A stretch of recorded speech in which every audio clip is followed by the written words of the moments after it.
I can hear the river. Is that what that is? No, that's the cars. That's why we're over here, because the building's blocking the interstate a little bit. I do like the ambient bird chirping, though. All right, here we go. 3, 2, 1. Hello and welcome to episode 8 of the Restoring Human podcast. I'm Jarek Bakken. I'm Dr. Alex Oguello. And we are once again brought to you by Great River Family Chiropractic. You can receive a free chiropractic consultation by going to greatriverfamilychiropractic.com/restoringhuman.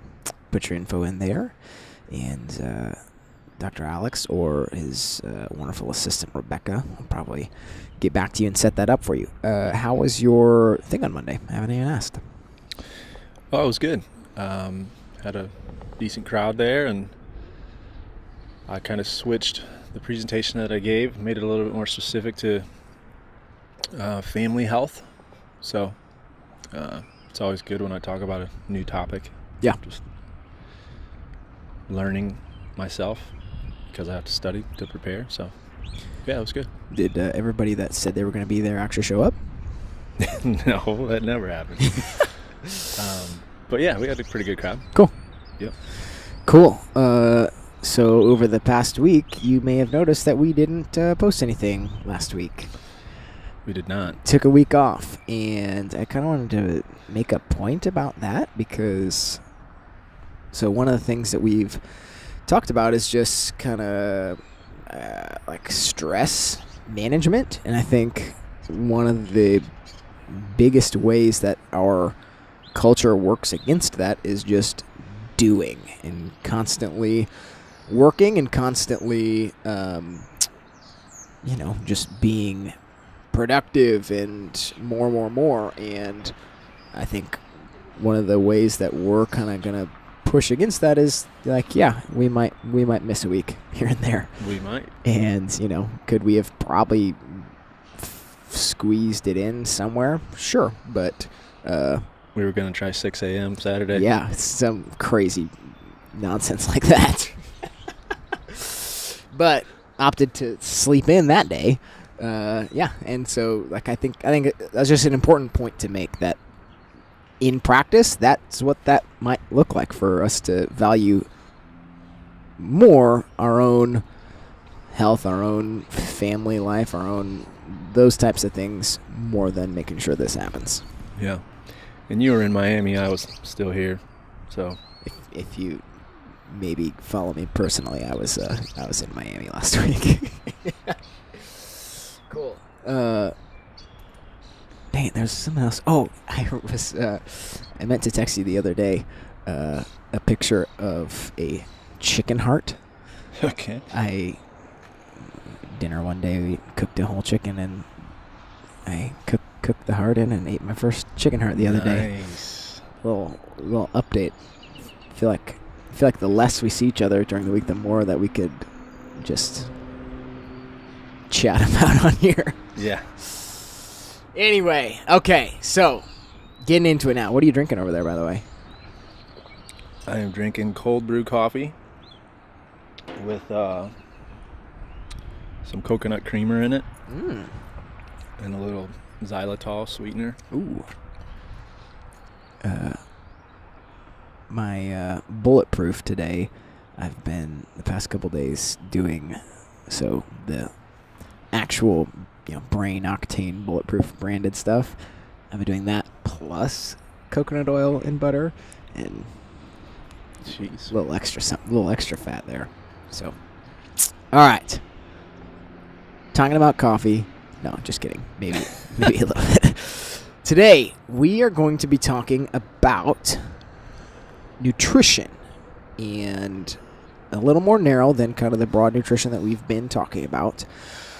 We want to touch on nutrition for aesthetics versus kind of overall health. Maybe hit a little bit on what nutrition means for performance, but there are some differing opinions when it comes to how to eat, would you say? Absolutely. I mean, nutrition's always everybody's favorite topic. Like those workshops that I do in my office, the educational workshops, I get a lot more people, maybe even sometimes twice as many people to come to those if I'm focused on nutrition. So it's what everybody wants to know about. But again, even most of the people that want to know about it, they're not necessarily concerned about exactly what a healthy diet is, Yeah. and how to get the most nutrition from the food you're eating. It's what do I need to eat so that I can be, Yeah. so I can look good. Right. So, yeah. And basically, I think the argument that we're definitely going to put up is you can eat to lose weight.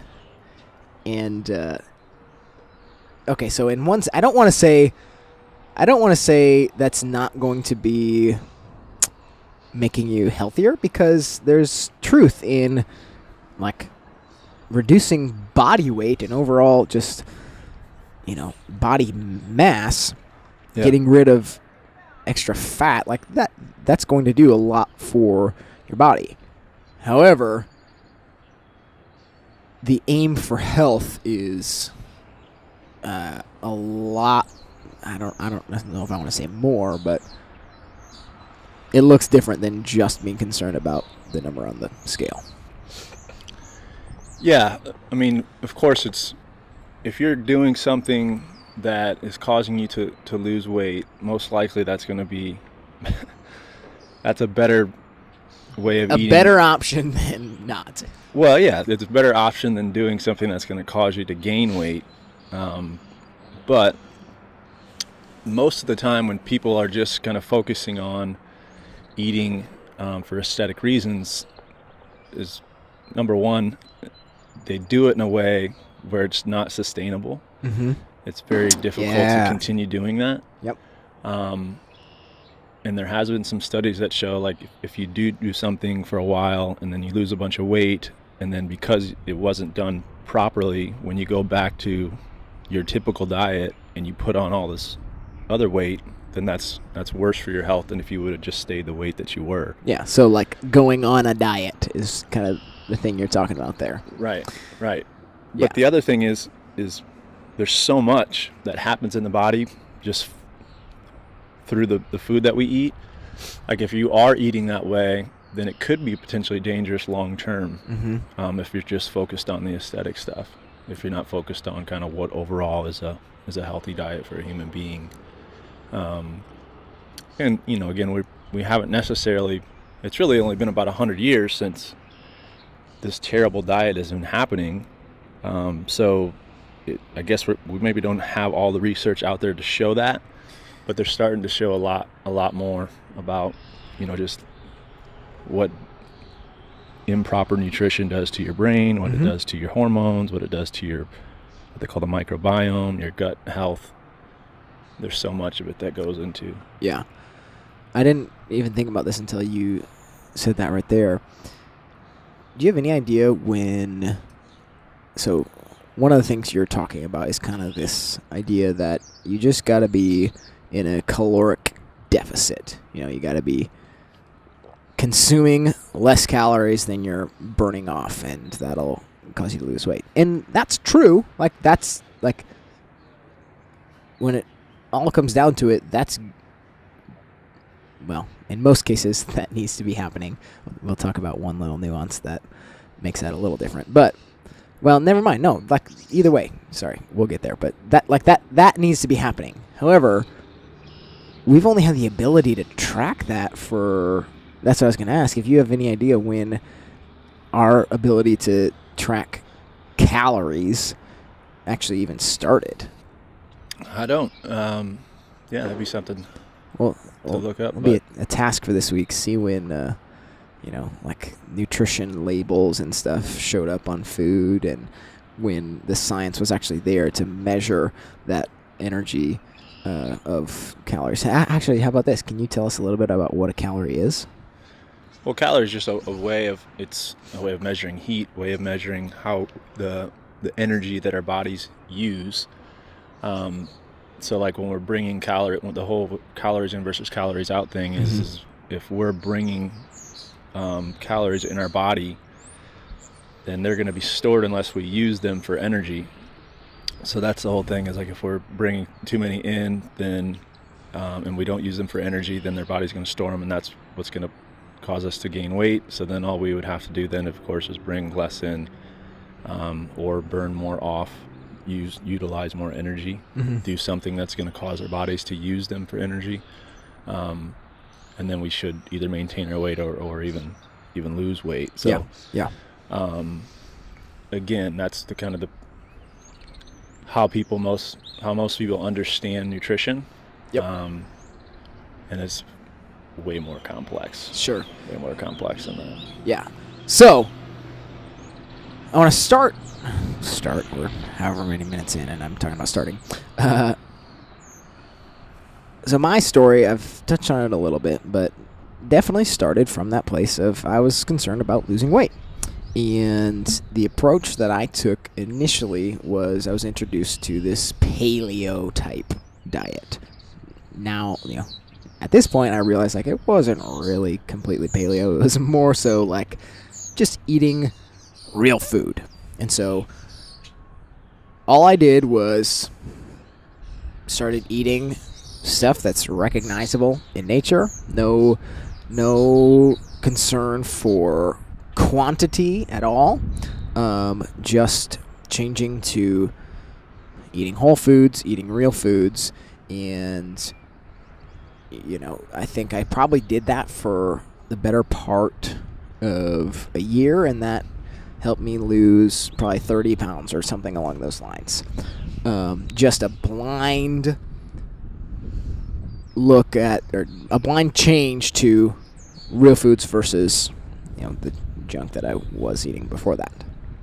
And that worked. That I dropped a bunch of weight, and it was successful. Through that process though, and over the past, this has been almost 4 years ago now that happened, I've encountered a lot of different opinions on, like I kind of got to the point where I was a little bit stagnant. I was like, okay, how do I kind of take the next step and dial this in a little more? And what I've noticed is there's a major difference of opinion between folks who are primarily concerned with aesthetics and the people who I would associate more in kind of your camp of people who are primarily concerned with health. Both would see obesity, both would see carrying around extra body fat as a bad thing, but two wildly different approaches to what nutrition looks like day to day. Yeah, and I mean, again, that speaks to the complexity that I was just talking about. Most people can do what you did, again, short term, and actually lose weight. And like we've already mentioned, you could probably even do blood work on them. You could do some objective testing on them and see that they are a healthier person.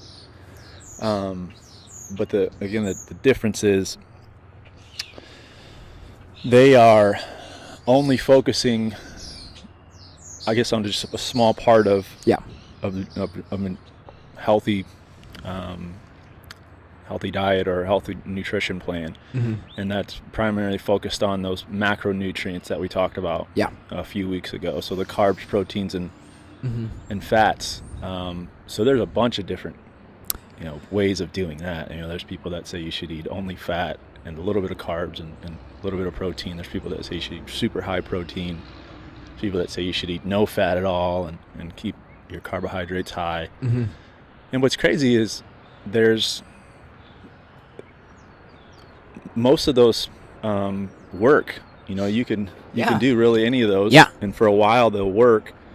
And again, for the aesthetics thing, but just when you look deeper into it, of again, their metabolic health, what's their blood work look like, what does their gut health look like, what's the brain look like, all of those things.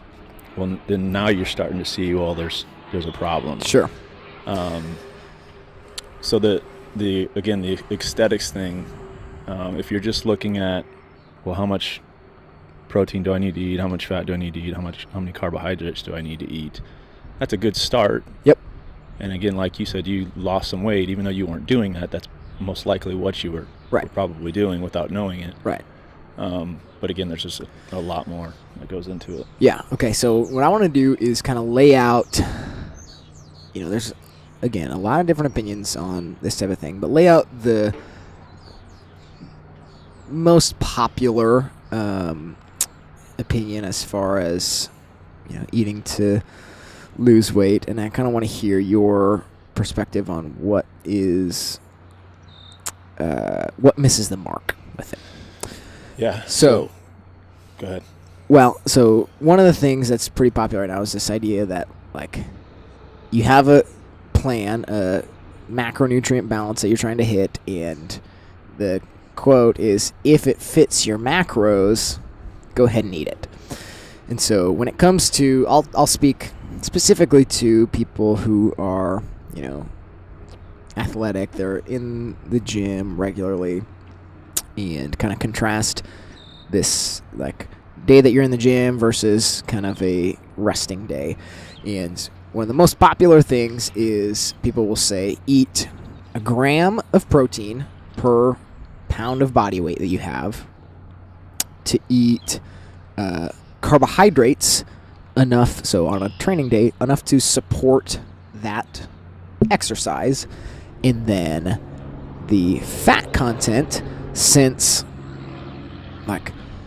number one, people would say that has the least amount to do with your performance, and because fat is the most dense, there's the most calories per gram in fat compared to protein and carbohydrates. They would say limit that to the point where you are in a caloric deficit.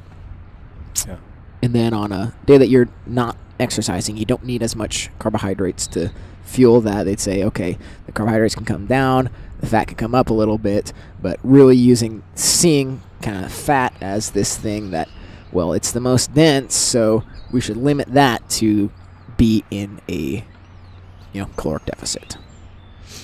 Yeah. I guess maybe even to go back a little bit further than just how people are using macronutrient content for their performance, or even really just the way they look if they're in the gym a lot. Yeah. I guess back in probably the 50s, 60s was when the whole low-fat thing started to happen. And the reason that was is because in the early 1900s, things like heart disease and that started to rise. So of course, all these people are now starting to die from heart disease and getting strokes, and all these terrible things are happening to people. They're like, well, we got to figure this out. So a man, I think he was some type of physiologist. His name was Ansel Keys. He came up with the idea that saturated fat specifically caused heart disease, to put it simple. Yeah. So the basic explanation of it is, it's pretty clear. Saturated fat clogs your arteries, and that's why you're dying from heart disease. It also causes you to put on weight. Then the whole cholesterol thing came into that. So then there was this huge shift away from, again, back to this kind of natural human diet that people ate for thousands of years, really, to let's just focus on that particular part of food, that particular nutrient, fat. If we can just avoid that, then we can avoid heart disease, we can get rid of this obesity thing, diabetes would go away. And they just thought it was going to be this huge change. So they started to stop telling people to stop eating butter. They started to limit the amount of animal products, anything that really had saturated fat in it. And any sort of fat, because then now fat just became bad. So even things like nuts and seeds and avocados and even plant-based fats like that, they started to say, don't do that. And the only thing that's happened is heart disease is worse than ever. And now cancer and diabetes and Alzheimer's and everything else is so bad. So I think the fat is probably is the best explanation of, or the best example of what we're talking about. How you can't just take one nutrient, one part of your diet, and say this is why people are sick or this is why people are healthy. So if we just focus there, then we'll figure everything out. So again, speaking to weight loss, you already said it, fat is actually twice as many calories per gram than proteins and carbohydrates. So if it was just basically about balancing that, how many calories you're taking in versus how many calories you're burning out, and of course the easiest way to get a caloric deficit would be to stop eating fat. Yep. And that's the same thing that you were talking about there in the gym. If they say, well, fat has nothing to do with my performance, and it's potentially going to cause too many calories so that I can't lose weight, then I might as well stop eating it because I can get calories from these other things. And again, aesthetically, that might cause you to lose weight, but physiologically, it just does so many terrible things to your body long term. That's why there's never been a study ever that shows that getting into a caloric deficit, taking less calories in than you are burning off, has ever been shown to people to lose weight long term. You guys probably all watched The Biggest Loser. Yeah. Right? Jillian. There was a huge study done on The Biggest Loser where pretty much everybody, I think there was maybe one or two of those people, of the people that won, that haven't put their weight completely back on. Really? Yeah. And that's because, again, they focused on just this macronutrient content. They focused on we got to get rid of the fat, and you're going to lose weight because you're depriving yourself of all these calories. Right. And what they found that did is metabolically, it changed them so much. And again, our bodies are intelligent. That's one of the main things that we're trying to tell everybody.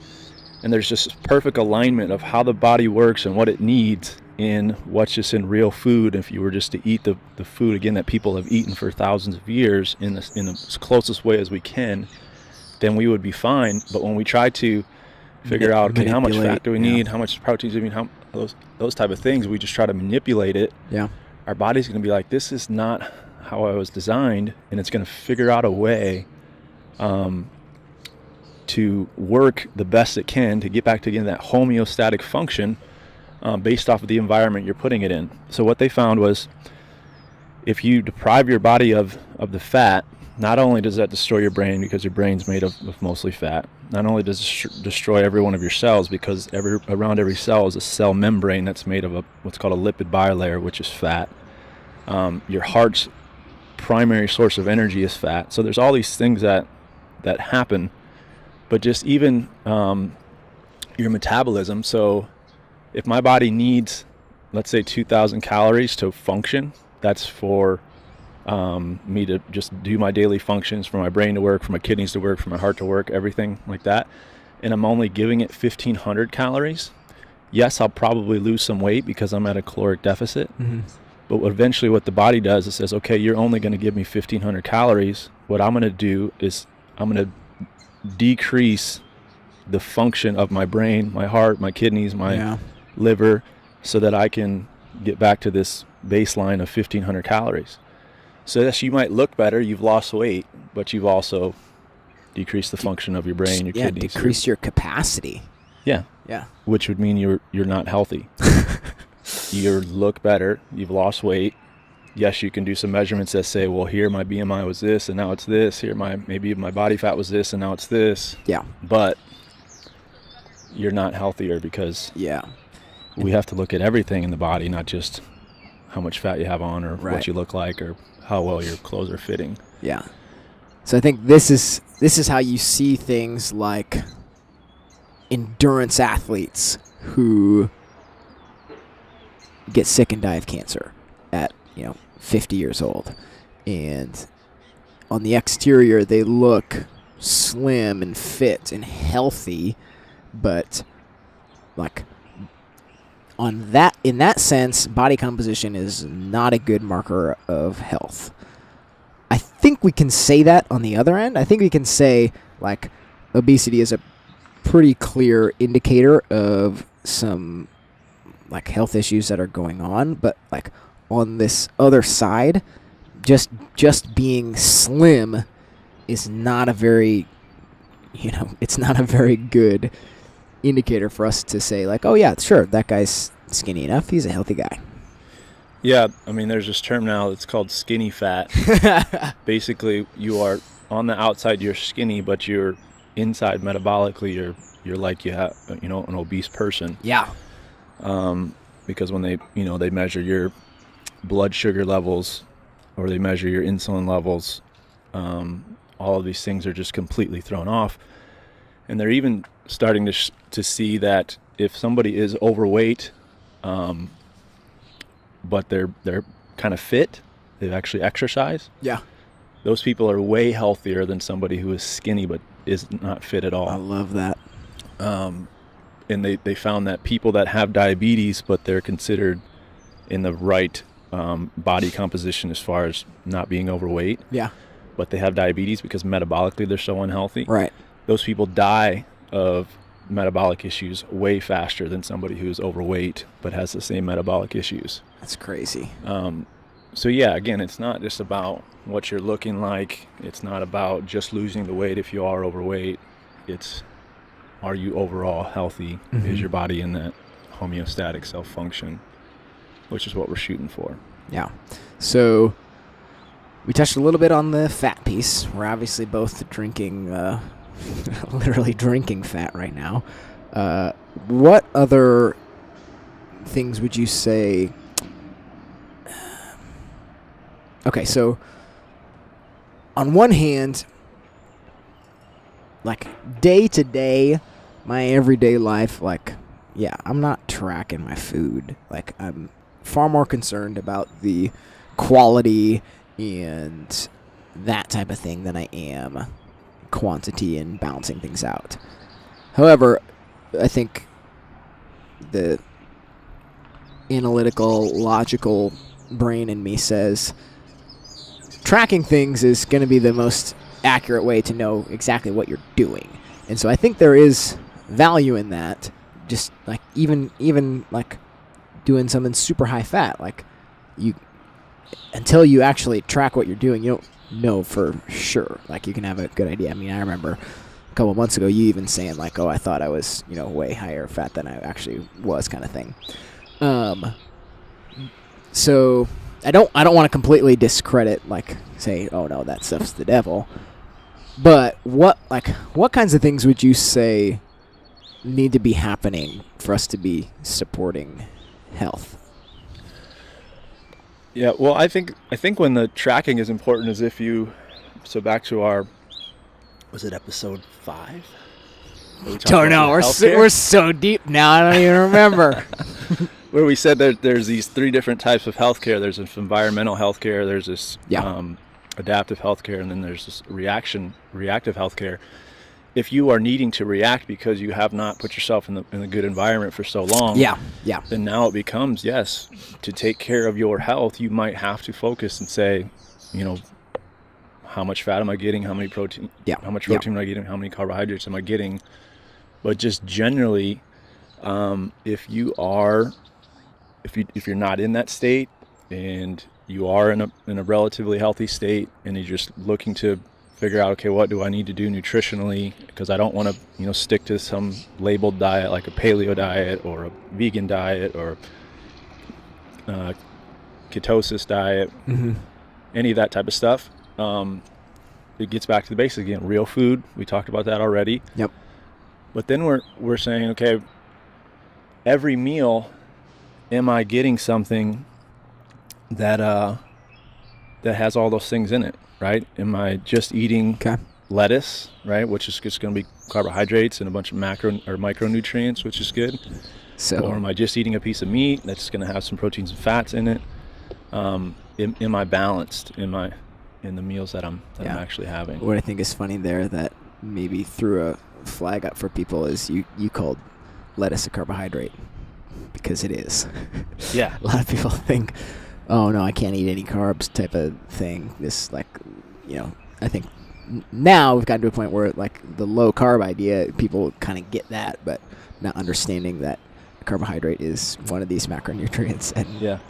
all fruits and vegetables Yeah, are that might be important to talk carbohydrates. about because, again, there's people that say you should eat high carb, low fat. There's people you should eat high fat, low carb. There's people that say you should eat, again, paleo. There's people that say you should eat vegan. There is never, well, I guess I shouldn't say that. There was people a long time ago that would say this, but now we're starting to learn that was false. But there's never been anybody that says you shouldn't eat vegetables. Yeah, yeah. Vegetables are like the main thing that everybody really says good. is good for you to eat. Why? Because it's just full of nutrients. So it's the most nutrient dense food that there is. Yeah. Without a cost. So, like if I'm going to eat a pineapple, Sure. There's nutrients in the pineapple, and it's very nutritious. But then there's also other things that potentially could negatively affect my body, especially if I'm in a poor metabolic state. Yeah. The sugar content being being the biggest thing. Yep. Or again, meat. Very nutrient dense, but just especially if you're eating the meat of how they do it now, there's just lots of toxicity that's built up in the meat, and it takes a lot of energy to break that meat down, those type of things. So just when you think of all the different types of foods really that we should be getting in our body, there's very good stuff about them, but there's potentially negative stuff that is required for you to be able to absorb those nutrients. Vegetables are the kind of the thing that's the most nutrient dense and has I guess it takes the least to get into your body. So high levels of vegetables at really every meal is what you should be doing. But then I think again we're trying to empower people to think on their own, and I think that's something that people do understand. Like they know what has protein in it most of the time. They know what is fat. They just might not, again, because we've been trained to not eat fat specifically, to just try to avoid it. Or now, because the big low carb thing is, like you just mentioned with vegetables, they're just like, oh, I can't eat carbohydrates. Again, if you just get back to the real food thing, and if you just focus there, eat as much real food as you possibly can, then you're going to be fine, because real food has the right macronutrient content in it, has the right micronutrient content in it, has the least amount of toxicity if you're getting it from local organic ways of getting that. So we don't have to complicate it too much. Yeah. So the things I've heard are obviously this big thing is eating real food. But kind of the two things that I've heard you hit on are, the first one was not to be avoiding fat as much as is somewhat popular, and eating lots and lots of vegetables. What other kind of high level things do you see? Well, the organic thing, whatever. So toxicity is it's becoming bigger and bigger. Which is one of the things that we labeled of, if you want to get back to the way humans used to live, we have to limit the amount of toxicity that's coming in our body. There's all these things we're putting on our body, of course, that are toxic. We're getting exposed to things in the environment that are toxic. But one of the primary ways that you can do something about your toxicity levels is what you're putting in your body as far as a food. So toxins have an affinity for fat, so they're attracted to fat. They like to be stored in fat. So when you're eating things that are high in fat, specifically animal products, so that's any sort of dairy that you're going to eat, that's a meat product that you're going to eat, that's eggs, but that's even avocados, nuts, seeds, those type of things. If they have a lot of toxicity in them, then you are, yes, getting those nutrients, but you're also getting a lot of that toxicity over time. So I always tell people, because I know it's a cost thing when you start to eat healthy. I was just talking, that was one of the things we talked about at my dinner. Pretty much everybody was complaining about how much it costs to eat healthy. So I always tell people, well, the most important thing to get organic is animal products, things that are going to have a lot of fat in them.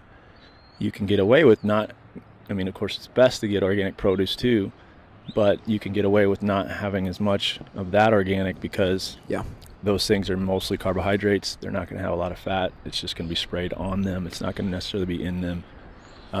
so that's the other big thing, is making sure you're minimizing your toxicity with the food that you're actually eating. Yeah. So just kind of paraphrasing what I'm hearing from you. So the minimizing the toxicity, the way that enters in through, well, I guess you didn't even really hit on it. What you're honestly more talking about is like kind of the protein sources, these animal sources. But there's also minimizing toxicity in fats, like rancid fats and stuff that's, Yeah. Well, yeah, that's kind of the real food thing. So if you add on to, the first thing that I would add on to the real food, I guess, is staying away from sugar and staying away from vegetable oils. Okay, yeah. Those are the two main things that you have to do. Again, to forget about how much protein, how much carbs, how much fat I need to eat. If you just did those two things, real food and stay away from vegetable oils and stay away from sugar, I mean, that's ideally what you want to be doing. So that's where, when you look at something like a vegan diet, a lot of emphasis on, plant-based foods, and I would say that there's definitely a range of vegans out there. Like there's a lot of good things that kind of I don't know if you want to call it the vegan community, whatever. A lot of good things that has been brought about by focusing on a plant-based diet, but sugar cane's a plant, and like a lot of these vegetable oils like are permitted being vegan. But then on the other hand, Oreos are vegan. Yeah. Yeah. So yeah, those two big things. Oh God. Oh. That would have. We are like 3 feet from bird poop just splat right there. Wow. I mean, and even 2 feet from it hitting my computer. That was awesome. Yeah, that the sugar and the vegetable oil thing, I think, really addressed that piece that we would kind of the biggest thing that is kind of loosey-goosey with something like vegan. Yeah. Well, maybe we should do that. So again, there's good things. As the goose poop. But never mind. Of course, there's good things about a vegetarian diet. There's good things about a vegan diet.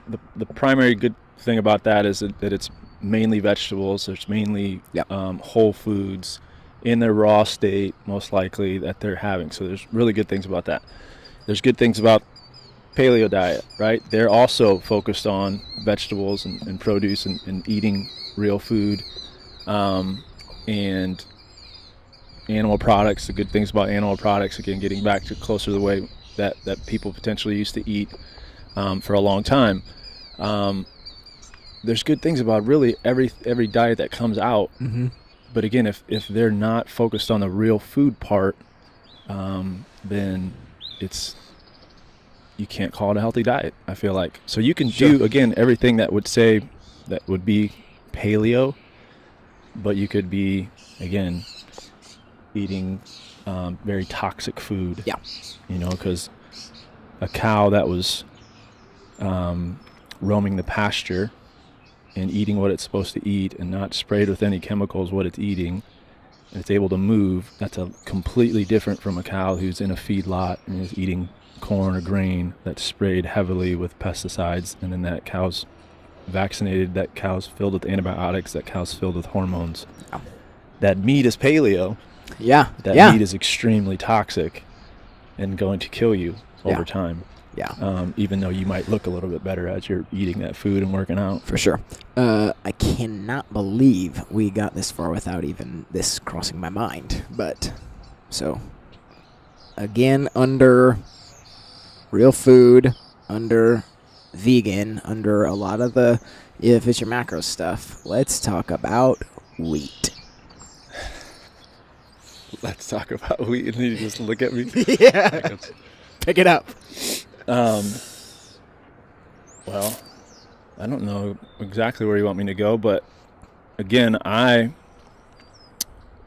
there's so much out there that's like, it's just like the whole fat thing, right? With the Ansel Keys guy, he identified fat as leading to heart disease, which is completely wrong. And everybody said, well, we should stay completely away from fat. Well, not the same thing has happened with specifically wheat. or anything with gluten in it.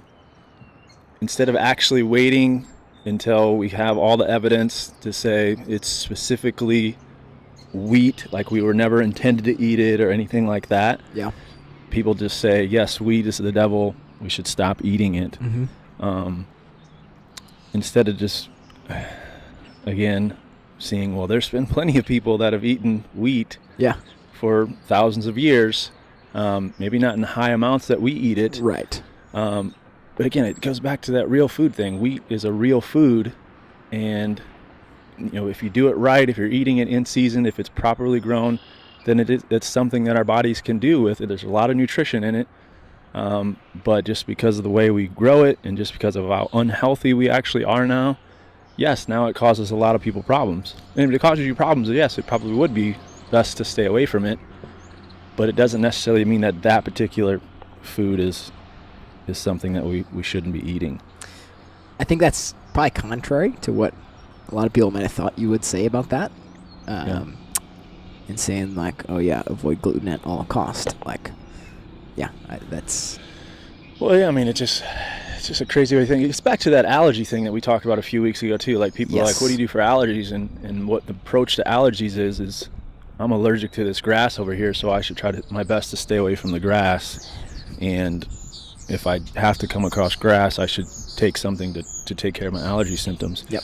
Well, it's the same thing with gluten or wheat. Instead of saying, let's stay away from that completely, we should figure out, well, why is your body responding like that? Because there's plenty of people that eat gluten and they're fine. There's plenty of civilizations that have eaten grains that have thrived. So what was different about them compared to people now? Yeah, because I guess, I brought up wheat, but really there's kind of a whole category of even like legumes and different grains and stuff that a lot of people would say definitely avoid that, and that they're real foods. Yeah, I mean, they're real foods. I guess back to kind of how we grow it and how we've hybridized it and how it's changed over time. It's not necessarily the same. So I guess as man gets more and more involved with this, it becomes less and less of a real food potentially. So there's something that, you could probably look at there. But again, just when we single things out, that's what we're trying to say today. You can't single out fat. You can't single out carbs. You can't single out gluten. You can't single out dairy. You can't single out any of that stuff and say this stuff is bad. If it's found in a real food and you eat real food, then it's something that our bodies know what to do with it.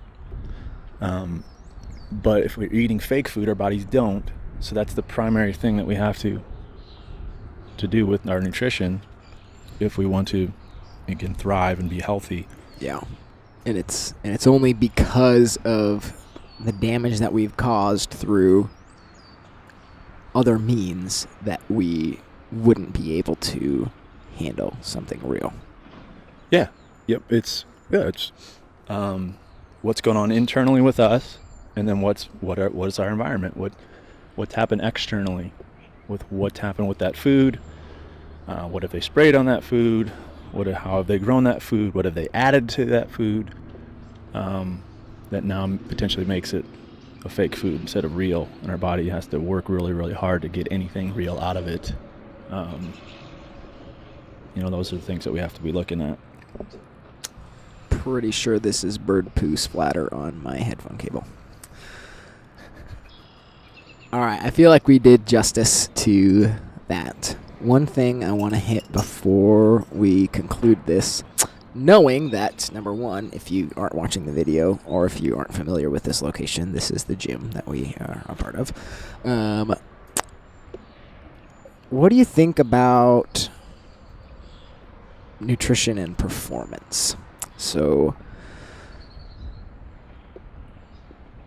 the kind of where I started this, that whole philosophy of keeping pretty high protein content to support muscle growth and pretty high carbohydrate content to support the just exertion of energy.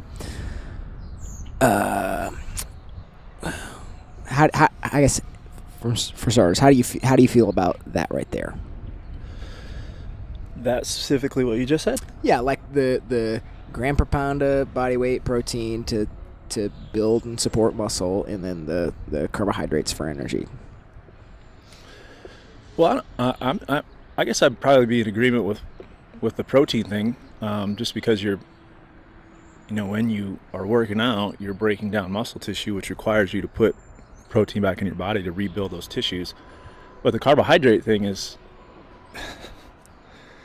that's a mess. Another topic. Yeah. I guess generally I would say, just to speak to kind of the direction I think you're wanting to go, generally I would say performance, like what you would have to do to perform well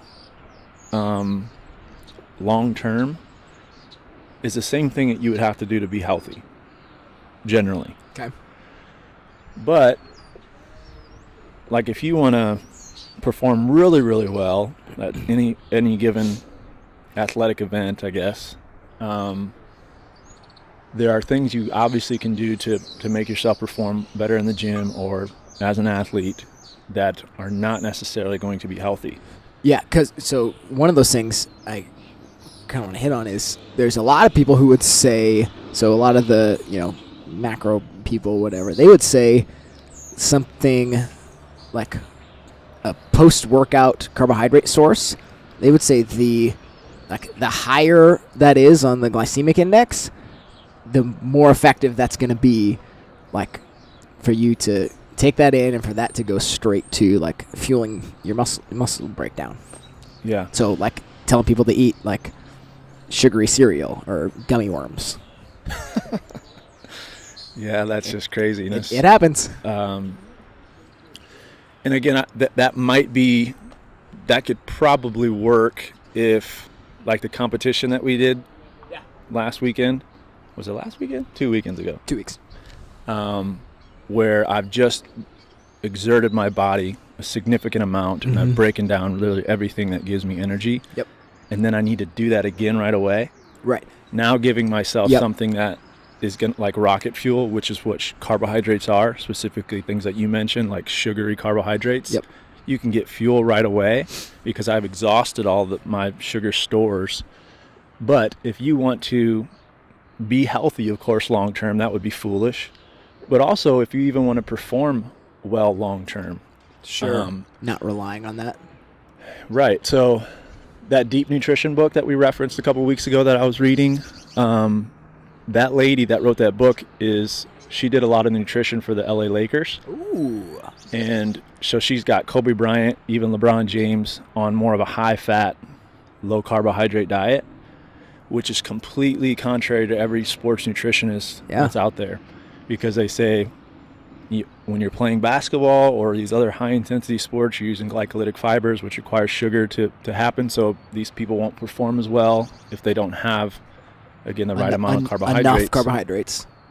But what she's saying is, long-term, if you train your body to burn fat for fuel, then you are not only going to be eating in a way that's healthy for your body long-term, but you're also going to be able to perform better because you don't need to be always refueling your body with sugar, because my body can say, here's the amount of sugar that I'm going to burn. Now I'm going to switch to burning fat, and I'm still going to be able to maintain my performance because I have both options here. I have both fuel sources. Where somebody who's not doing that, they train their body to only use sugar for energy. I can go a certain amount of time, let's say it's 20 minutes for a basketball player, and then I have to give myself more sugar. Yeah. Otherwise, I'm just going to completely die. Which is why, again, on the ultra marathoners or just even marathoners, they're always sucking down the stuff in the middle of it. Goo. So there's a lot of research out there that's saying if those people just were able to, use their sugar stores, but then switch over to burning fat, that wouldn't be required. And that's a healthier state to be in, because your body burning fat for energy is so there's less stress that happens to your body, less negative effects physiologically than when you burn sugar all the time. That's important and from a performance standpoint, like you're talking about, people in here, if they're always thinking they need carbohydrates and the right amount of carbohydrates, they just need to be watching their metabolic health, because that long term is going to put a lot of stress on the body if you're always requiring your body to use sugar for energy. Yeah. Okay. There's like 10 different things I want to talk about there. So I think the best thing to do would be to declare that next week, let's talk about. So a lot of it is would surround like energy production, I think, and yeah, that I think that's what it all boils down to, is the way that your body creates energy. Carbohydrates, sugar versus fat. We can hit on things like fasting and kind of cover that gamut next week. Yeah, maybe to set it up a little bit, because I don't know if we've talked to her yet, but we might be talking about one of our friends who's kind of followed along with what we would say a restoring human lifestyle plan would be. Maybe we should plan out the next 2 weeks. Maybe we should have her on in 2 weeks. Okay. And yeah, so. But just to kind of speak to that, so she's been following this kind of lifestyle plan, and she started around the time when our gym did a weight loss challenge type thing. And I just remember comparing her, what she was doing, to another one of the participants. And when you look at them, kind of what they were doing, this person was kind of probably paying attention to like macronutrient content. He was working super hard in the gym and, trying to sweat, wear extra clothes. Again, trying to figure out that whole burning more calories thing. And he's a male, which if you look at any sort of study, men lose weight a lot faster than females do. And she destroyed him as far as what she lost in that. But again, it was because she was doing things correctly, instead of just the aesthetic thing, or just what traditional wisdom of how do we lose weight is work harder in the gym and eat less food or less of a certain type of food. It was what we basically said is, let's eat real food. Let's eat food that keeps you metabolically healthy. And yes, let's exercise, but let's not kill ourselves exercise, because she was not well trained. So a lot of the beginning was just getting her body ready to train. Yeah. Now she's in a position where she is training, and she continues to lose. So yeah, this is going to be so great. I'm really looking forward to the next 2 weeks now. Cool. All right. Thank you very much for tuning in, listening. It's kind of weird to say tuning in because it's not the radio. Yeah, and I mean, if we're going to do this for the next couple of weeks, this would be a good time to get questions like things we said, and said, hey, give us questions. What did you mean here? How should I do this? How can I implement this with my kids? Whatever it might be. What can we answer? Yeah, ask questions on Facebook, on Instagram. Leave us ratings and reviews on iTunes. That would be awesome. We need to. Maybe I should like print some stickers this week, and if somebody shows me that they've left a review on iTunes, I'll give you a free sticker or something like that. We'll start doing some fun stuff like that. But yeah, let us know. Give us some feedback. We want to hear from you. I feel like I get more feedback from people like in person than I do online. So that's great if you see us throughout the week. Like, for sure, I'd love to chop it up and talk about this stuff, but do it online too, because that's quick and like we got it on hand. Whatever. Anyway. Sweet. Okay. Thank you. Later.